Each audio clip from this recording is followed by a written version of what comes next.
Hello everyone, welcome back to Aira vlogs in Kannada. ಎಲ್ಲ ಹೇಗಿದ್ದೀರಾ? I hope ನೀವೆಲ್ಲ ತುಂಬ ಚೆನ್ನಾಗಿದ್ದೀರಾ ಅಂತ ಅಂದ್ಕೊಂಡಿದ್ದೀನಿ. ನಾನು ಸಹಿತ ತುಂಬಾ ಚೆನ್ನಾಗಿದ್ದೀನಿ. ಭಾಗ್ಯಲಕ್ಷ್ಮಿ ಸೀರಿಯಲ್ ತಾಂಡವ್ ಎಂದರೆ ಸೀರಿಯಲ್ ಪ್ರೇಮಿಗಳು, ಅದರಲ್ಲಿಯೂ ಮಹಿಳೆಯರು ಉಸ್ಸಪ್ಪ ಎಂತಾರೆ. ಇಂಥ ಗಂಡ ಮಾತ್ರ ಯಾರಿಗೂ ಬೇಡಪ್ಪ ಎಂದು ಎಲ್ಲ ಮಹಿಳೆಯರು ಹೇಳ್ತಾರೆ.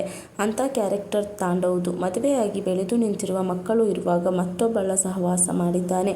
ಪತ್ನಿ ಭಾಗ್ಯಳ ಕಂಡರೆ ಅವನಿಗೆ ಆಗುವುದೇ ಇಲ್ಲ. ಸದಾ ಕೆಟ್ಟ ಕೆಟ್ಟ ಶಬ್ದಗಳಿಂದ ಅವಳನ್ನು ಮುದಲಿಸುತ್ತಲೇ ಇರ್ತಾನೆ. ಅದು ಯಾವ ಪರಿಯಲ್ಲಿ ಎಂದರೆ, ತಲೆಕೆಟ್ಟ ವೀಕ್ಷಕರು ಭಾಗ್ಯಳಿಗೆ ಪ್ಲೀಸ್ ವಿಚ್ಛೇದನ ಕೊಡಮ್ಮ, ಯಾಕೆ ಇಷ್ಟು ಇದೊಂದು ಸೀರಿಯಲ್ ಎನ್ನುವುದನ್ನು ಮರೆತು ತಾಂಡವನನ್ನು ವಾಚಾನಮಗೋಚರವಾಗಿ ಬೈಯುವ ದೊಡ್ಡ ವರ್ಗವೇ ಇದೆ. ಅದೇ ರೀತಿ ತಾಂಡವ್ ತನ್ನ ಲವರ್ ಶ್ರೇಷ್ಠ ಜೊತೆ ಮದುವೆಯಾಗುತ್ತಿರುವ ಸುದ್ದಿ ಮನೆಯಲ್ಲಿ ಎಲ್ಲರೂ ಇಲ್ಲಿವರೆಗೂ ಭಾಗ್ಯಳಿಂದ ಮುಚ್ಚಿಟ್ಟಿದ್ದರು. ಶ್ರೇಷ್ಠ ಮತ್ತು ತನ್ನ ಪತಿ ತಾಂಡವ್ ಫ್ರೆಂಡ್ಶಿಪ್ ಬಗ್ಗೆ ತಿಳಿದಿದ್ದರೂ ಈ ಹಂತಕ್ಕೆ ಗಂಡ ಹೋಗ್ತಾನೆ ಎನ್ನುವ ಕಲ್ಪನೆಯೂ ಭಾಗ್ಯಳಿಗೆ ಇರಲಿಲ್ಲ.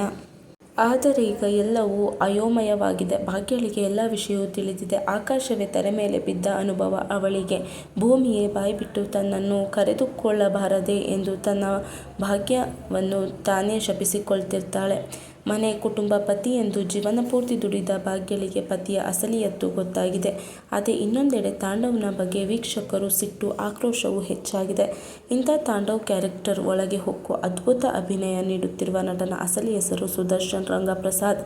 ಇವರ ರಿಯಲ್ ಪತ್ನಿಯ ಹೆಸರು ಸಂಗೀತಾ ಭಟ್. ಇದೀಗ ಒಂದು ವೇಳೆ ರಿಯಲ್ ಲೈಫ್ನಲ್ಲಿ ಅಂದರೆ ನಿಮ್ಮ ಪತ್ನಿ ಸಂಗೀತ ಅವರಿಗೆ ಸೀರಿಯಲ್ನ ತಾಂಡವ್ ರೀತಿ ವರ್ತಿಸಿದರೆ ಏನಾಗುತ್ತದೆ ಎಂದು ಕೇಳಿದ ಪ್ರಶ್ನೆಗೆ ಸುದರ್ಶನ್ ಅವರು, ನಾನು ರಿಯಲ್ ಆಗಿ ತುಂಬ ಸಾಫ್ಟ್, ಆದರೆ ಇದೀಗ ತಾಂಡವ್ ಕ್ಯಾರೆಕ್ಟರ್ ಒಂದು ಹಂತ ಮೀರಿ ಹೋಗಿದೆ. ಅದೇ ಗುಂಗಿನಲ್ಲಿ ಕೆಲವೊಮ್ಮೆ ಮನೆಗೂ ಹೋಗುವುದಿದೆ.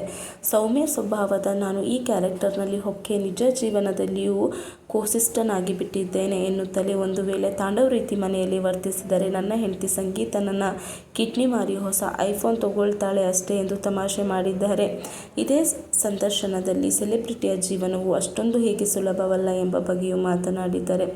ಒಂದು ಸೀರಿಯಲ್ ಟಾಪ್ನಲ್ಲಿ ಇರುವಾಗ ಅಷ್ಟೇ ಆ ಕಲಾವಿದರಿಗೆ ಮರ್ಯಾದೆ, ಆಮೇಲೆ ಸ್ವಲ್ಪ ಸಮಯ ಕಳೆದ ಮೇಲೆ ಅವರ ತೆರೆ ಮೇಲೆ ಕ್ಲಿಕ್ ಆಗ್ತಿಲ್ಲ ಎಂದರೆ ಅವರನ್ನು ಮಾತಾಡಿಸೋರು ಯಾರೂ ಇರಲ್ಲ ಎನ್ನುವ ಬಹುದೊಡ್ಡ ಸತ್ಯವನ್ನು ಹೇಳುವ ಮೂಲಕ ಹೆಸರು ಗಳಿಸಿದ ಮಾತ್ರಕ್ಕೆ ಯಾರೂ ಆದರೂ ಮರೆಯಬಾರದು ಎನ್ನುವುದನ್ನು ಸೂಕ್ಷ್ಮವಾಗಿ ಹೇಳಿದ್ದಾರೆ. ಇನ್ನು ತಾಂಡವ್ ಅರ್ಥಾತ್ ಸುದರ್ಶನ್ ಅವರು ರಿಯಲ್ ಲೈಫ್ ಕುರಿತು ಹೇಳುವುದಾದರೆ, ಇವರ ಮದುವೆಯಾಗಿ 9 ವರ್ಷಗಳಾಗಿವೆ. ಪತ್ನಿ ಸಂಗೀತಾ ಭಟ್ ನಟಿಯಾಗಿ, ಮಾಡೆಲ್ ಆಗಿ ಗುರುತಿಸಿಕೊಂಡಿದ್ದಾರೆ. ತಮಿಳು ಸಿನಿಮಾ ಮೂಲಕ ಸಂಗೀತಾ ಭಟ್ ಚಿತ್ರರಂಗಕ್ಕೂ ಪಾದಾರ್ಪಣೆ ಮಾಡಿದ್ದಾರೆ. ಕನ್ನಡದಲ್ಲಿ ಕೆಲವೊಂದು ಸಿನಿಮಾಗಳಲ್ಲಿ ನಟಿಸಿದ ಸಂಗೀತಾ ಭಟ್ ಸ್ವಲ್ಪ ಕಾಲ ಸಿನಿ ಪಯಣದಿಂದ ದೂರವೇ ಉಳಿದು 2 ವರ್ಷಗಳ ನಂತರ ಮತ್ತೆ ಸಿನಿಮಾಗಳಲ್ಲಿ ನಟಿಸಿದರು. ನಟನೆಯಿಂದ ದೂರ ಉಳಿದ ನಂತರ ಸಂಗೀತಾ ಅವರು ಕೆಲವು ದಿನಗಳ ಕಾಲ ಜರ್ಮನಿಯಲ್ಲಿದ್ದರು. ಕಳೆದ ವರ್ಷ ಬಿಡುಗಡೆಯಾದ 44 ಅವರ್ಸ್ ಸಿನಿಮಾ ಅವರ ಕೊನೆಯ ಚಿತ್ರ.